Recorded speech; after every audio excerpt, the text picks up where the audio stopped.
In this video, I'm going to talk to you about why you don't need more traffic for your course, coaching, consulting, information business. Okay, there's a common misconception in the market that if I could just get more traffic, I'd make more money. And the reality is, if you're just pouring more and more traffic into your business and other shit is broken, it's like pouring water into a bucket that's got holes in it, okay?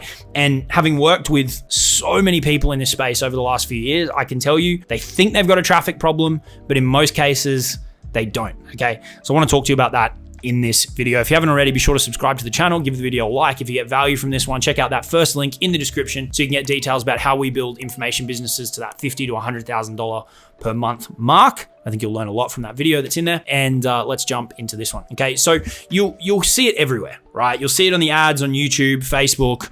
If you're in any Facebook groups in this space, it's how do I get more traffic? How do I get more traffic? How do I get more traffic, right? And beyond initially getting some traffic going, traffic really isn't the main problem. Most people have a conversion problem and they have a lifetime value problem.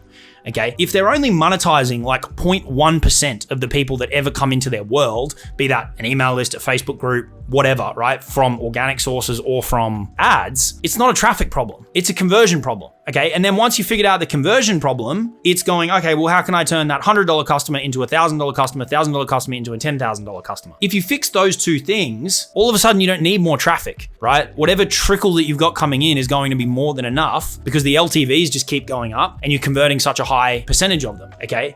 And one of the core strategies that we use to monetize a really, really high percentage is something that we call custom offers, okay? Really, really simple concept, but people just don't do it, okay? And it all comes down to actually listening to what your prospects are telling you, okay? Now, if you just use funnels and it's all automated, this isn't gonna be very helpful for you. But if you're in the game of selling people one-to-one or your team sells to them one-to-one, what I would encourage you to do in order to monetize a bigger percentage of your audience is really dig in with them and understand exactly what their problems are and listen to them, right? And then if they don't fit into one of your offers, don't try and squeeze them in because you're just gonna create this expectation gap where they're not gonna be happy with what you've sold them because it's not what they really need. Rather, craft them something bespoke. Craft them something that fits them. Okay, all of a sudden, if you start to do this with people coming through your world and keep people coming through your audience, the percentage of them that are going to pay you and are going to want to work with you because you're tailoring the offer to them is going to go through the roof. Okay, that's one thing you can do very, very quickly to monetize a higher percentage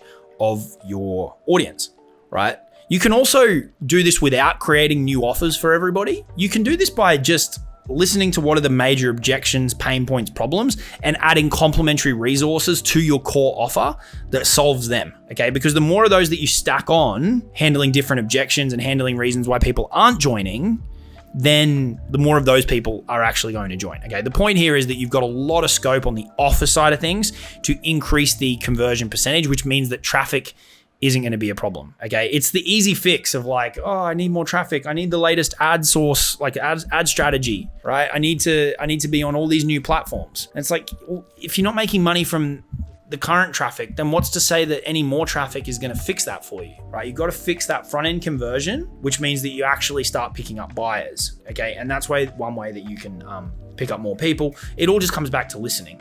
Right? It comes back to listening and making them a tailored offer, or it comes back to listening and adjusting your core offer so that it's more suitable for people and it handles their objections in advance, okay? Once they become a customer, here's where so many people go wrong, is they never sell them anything else, right? They're just in this constant back and forth of traffic, sale, traffic, sale, traffic, sale, traffic, sale.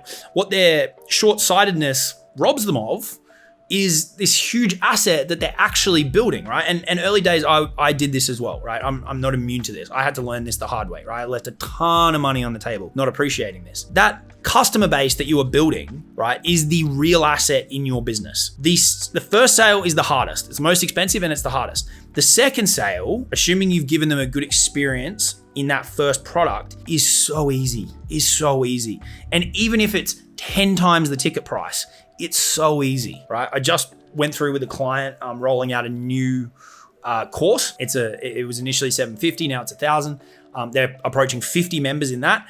And they've added on a back end that's $6,000, and they're moving people into that with a couple of messages in the DMs, no phone calls, because they went through the front end offer, had a good experience. Now they're building up that buyer asset and they're very, very quickly ascending them. So what they're doing is they're turning $750 buyers, $1,000 buyers into $6,000 buyers. So now their LTV on that person is approaching $7,000. If that person stays with them for 3 years, it's approaching $20,000, okay? And if you start to extract $20,000 per customer, right? It's obviously not gonna happen with everyone. You need to average it out, blah, blah, blah. You don't have a traffic problem, okay? So what I'd encourage you to do is before you go out, start trying to explore all these different traffic options, is do an honest assessment of the business and go, is my conversion dialed in, right? Is my conversion as on point as it could be? Or if I just keep tipping more traffic in, be that from organic or from ads, am I just pouring water into a bucket that's got holes in it? And then if you fix that up, do I have assets that I'm just not utilizing? And the more people I push into this, they're just hitting a brick wall in my world and they can't ascend any further, okay? If you don't know how to craft an ascension offer, here's a really, really quick piece of advice. What is the next challenge that they are going to face? Whatever they did with you in the first offer, right? Typically what happens is when you get a solution to one thing, that's gonna be great for a little while, then another problem's gonna pop up. They're gonna wanna take it further. It's gonna present new challenges, okay? If you're building a business, you get to 20,000 a month, that's great for a little while, then you're like, holy shit, I have to keep doing all of these things. So you need to start bringing on a team. So when you aren't there, you look ahead at that world and you go, oh, that's amazing. It's going to be perfect. Then you get there, it's good for a little while, and then new problems start to pop up. Whatever those new problems are, they become your ascension offers. And that's what you help people with next. Okay. We call this problem solution, problem solution, problem solution. This is how you build out an ascension ladder, right? And it's not about creating new problems for people in order to sell them stuff. Problems are naturally going to pop up, right? In whatever field you're in. There's always new challenges that are presenting themselves if you're trying to grow in any one direction. If you're just sitting on your ass doing nothing, you're probably not going to face new challenges. But if you're constantly trying to grow in any field, there's always going to be new challenges. That next challenge, that's your ascension offer. Okay, you can apply that to the same on the front end conversion. Okay, if I'm helping them with X in my free content, what comes next? Think about that. What comes next? What's the next challenge? What's the next problem? That's how you can convert people from a lead into a buyer and from a buyer into a repeat buyer. Those repeat buyers, here's an advanced tip, those repeat buyers will become your best referral sources. And then that's gonna feed back and create more traffic than you can ever handle if you're giving those people a good experience. And it's gonna be the best quality traffic. So that's my view on it. I don't think people need more traffic as much as they think they do until they fix the conversion and until they fix their LTV, okay? When that's rolling, pump the traffic into it and you'll make a bucket, okay? Without holes in it. All right, hopefully you took something out of that one. Have a reflect on how that relates to your business. If you want some help with it, you can get in touch with me and my team. You can check out that first link in the description, join our private Facebook community, all that kind of good stuff. Otherwise, I'll see you on the next video. Cheers.